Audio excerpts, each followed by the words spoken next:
400 से ज्यादा CCTV footage की वीडियो, मोबाइल वीडियो, कुछ दिल्ली पुलिस कर्मियों ने जो बॉडी कैम लगाए हुए थे उनकी वीडियो जो है दिल्ली पुलिस के पास है। एक स्पेशल टीम बनाई गई है जो इन तमाम वीडियो को एनालाइज कर रही है ताकि आरोपियों की पहचान की जा सके।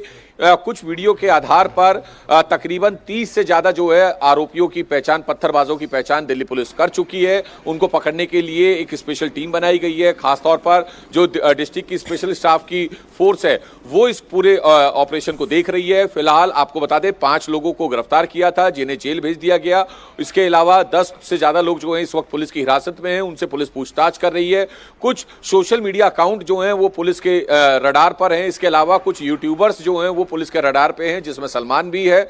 और इन्हीं अकाउंट्स के जरिए बताया जा रहा है कि भड़काने के वीडियो या भड़काने के लिए जो मैसेज हैं वो सर्कुलेट किए गए। अब इन्वेस्टिगेशन इस और भी चल रही है कि क्या कोई स्पेशल व्हाट्सएप ग्रुप भी बनाया गया था, क्योंकि फैज़े इलाही मस्जिद के परिसर में जो पूरा अतिक्रमण हो रखा था बारात घर या दवाखाना के रूप में, उसको लेकर जो मैसेज हैं पहले से ही जानकारियां यहाँ के स्थानीय लोगों को थी। तो क्या लोग भी और लोगों ने जो है व्हाट्सएप ग्रुप बनाए हुए थे, किस तरीके से सर्कुलेट कर रहे थे, क्योंकि पुलिस का साफ तौर पर कहना है कि कुछ मैसेज सर्कुलेट हुए थे लोगों को इकट्ठा करने के लिए और मॉब इकट्ठा हुई तो पुलिसकर्मियों पे पत्थरबाजी हुई। बहुत शुक्रिया कुमार, ये तस्वीरें तो हम लगातार कल से देख ही रहे हैं, बल्कि बीती रात से भी हम देख रहे हैं कि किस तरीके का वहां पर तमाशा हुआ। और मेरी समस्या अवधेशी सिर्फ इन पत्थरबाजों से नहीं है, उस पूरी मानसिकता से है। जो मानसिकता यूएपीए के तहत जब सुप्रीम कोर्ट ये कहती है कि अभी केस चलेगा, चाहे वो शर्जिल इमाम हो या फिर वो दूसरा व्यक्ति हो, तो जेएनयू में नारे लगने लगते हैं कि मोदी शाह तेरी कब्र खुदेगी। मुझे इस मानसिकता से तकलीफ है जब हाईकोर्ट ये कहती है कि हाँ ये अतिक्रमण है, आप इसे बुलडोज कर सकते हैं, गिरा सकते हैं, और कोर्ट से ये फैसला आता है तो वहां पर ये नारे लगने लगते हैं, पत्थर चलने लगते हैं। मुझे इस मानसिकता से परेशानी है।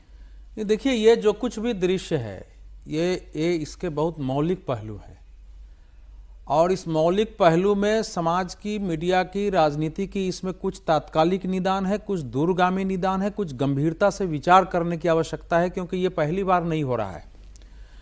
अगर आप एक पूरी प्रवृत्ति देखिए, अब पीछे नहीं भी जाइए, तो 2020 में शाहीन बाग से लेकर पूरे देश में जो कुछ हुआ है, और दुर्भाग्य से जो दिल्ली में दंगे हुए उसके वीडियो फुटेज वगैरह सब जगह उपलब्ध नहीं है, कुछ ऐसे क्षेत्रों में हुए जहां नहीं था, लेकिन वहां के दृश्य के जो वर्णन गवाहों ने और बाकी ने कोर्ट में किए हैं वो लगभग यही दृश्य दिखाई दे रहा है। चाहे आप उत्तर प्रदेश में भी देखेंगे कि एक भाजपा की प्रवक्ता ने जो कुछ टेलीविजन पर बहस हुई, उसके बाद जो देश और दुनिया में हुआ, उन सबको मिला के देखने की आवश्यकता है।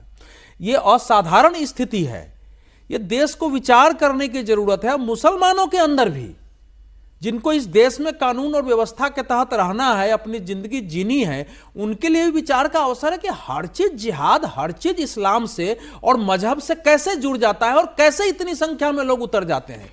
जब आप किसी चीज को जिहाद घोषित कर देते हैं तो जो मेरे पवित्र कुरान शरीफ है उसमें जिहाद की अलग अलग लोग व्याख्या करते हैं कि जिहाद तो अपने अंदर के दुर्गुणों को, अपने अंदर के उससे लड़ने की है, लेकिन उसका एक दूसरा मीनिंग भी लोग निकालते हैं देश में। एक बार जिहाद अगर किसी चीज को बना दिया गया तो उसको अंतिम अवस्था तक समाप्त करने के लिए आपको फाइट करते रहना है, और उसमें चाहे आप मृत्यु भी हो जाए तो कोई नहीं है, क्योंकि आपकी जिंदगी मृत्यु के बाद शुरू होती है। तो ये एक भयावह परिस्थिति है कि इसको जिहाद बना दिया गया, अल जिहाद कर रहे हैं। और वो जो गाना हो रहा है कि कैसे मतलब नबी के कैसे उसको जाकर के और कैसे हुकूमत मिटी है, ये तो भयावह परिस्थिति और हर जगह ये दिखाई दे रहा है। सर, भयावह परिस्थिति के पीछे जो आपने कहा ना कि कुछ राजनीतिक पहलू भी है, मैं उसी पर एक खबर जो है मैं दर्शकों को दे दूं। वो राजनीतिक पहलू क्या है वो आप जानिए। वो जो दूसरा कौन था ना, वो कौन है जो लोगों के दिलों में, दिमाग में ये कहता है कि एक्शन का रिएक्शन है जो यहाँ पर पत्थर चल रहे हैं। ये समाजवादी पार्टी के लीडर हैं, पूर्व सांसद हैं, ये एसटी हसन है। ये कौन? वो है, ये एसटी हसन है जो ये कहते हैं कि एक्शन का रिएक्शन है। समाजवादी पार्टी के सीनियर लीडर हैं, ये पूर्व सांसद हैं। इन्होंने क्या कहा? ये पत्थरबाजी एक्शन का रिएक्शन है। अतिक्रमण को हटाना ये एक्शन है, तो इसका रिएक्शन क्या पत्थरबाजी होगी? उन्होंने ये भी कह दिया कि कब तक लोग बर्दाश्त करेंगे। अरे अतिक्रमण कब तक लोग बर्दाश्त करेंगे? एसटी हसन साहब ये भी तो बताएं, अतिक्रमण लोग क्यों बर्दाश्त करेंगे, किस लिए बर्दाश्त करेंगे, कहां तक बर्दाश्त करेंगे, कब तक मस्जिदें और मदरसे गिराए जाएंगे? ये एसटी हसन कह रहे हैं। उन्होंने ये भी कहा कि कल जामा मस्जिद को अवैध बताकर उस पर भी कार्रवाई की जा सकती है।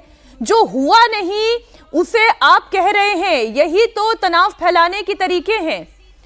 वहां पर मस्जिद गिरी नहीं, दरगाह को किसी ने छुआ नहीं, अतिक्रमण जो था तुर्कमान गेट पर उस अतिक्रमण को ढाया गया, लेकिन फिर भी उन अफवाह फैलाने वालों ने क्या कहा कि देखिए मस्जिद गिरा दी गई। और आज एसटी हसन साहब ये कह रहे हैं कि कल को जामा मस्जिद गिरा देंगे। क्यों गिरा देंगे सर? क्यों आप भड़का रहे हैं? उनका पूरा बयान आप सुने। अगर इस तरह की कार्रवाई होगी तो एक्शन का रिएक्शन तो हो गई, कब तक लोग बर्दाश्त करें? कब तक इस तरह से गिराई जाएंगी मस्जिदें और मदरसे और बाकी चीजें? क्या कल को जामा मस्जिद दिल्ली का भी कोई प्रमाण तो है नहीं, कोई उनकी प्रॉपर्टी का कोई लिखित आधार तो है नहीं, वो भी अवैध होगी, उसका कोई नक्शा पास नहीं है, वो भी अवैध होगी। कल को ये जामा मस्जिद दिल्ली शाही मस्जिद को भी गिराने पहुंच जाए तो क्या इनसे क्या भरोसा है? मुस्लिम दुश्मनी में इन्होंने सारी हदें पार कर दी हैं। देखिए, अगर जनता सड़कों पर उतर आई तो हालात बहुत काबू से बाहर हो जाएंगे।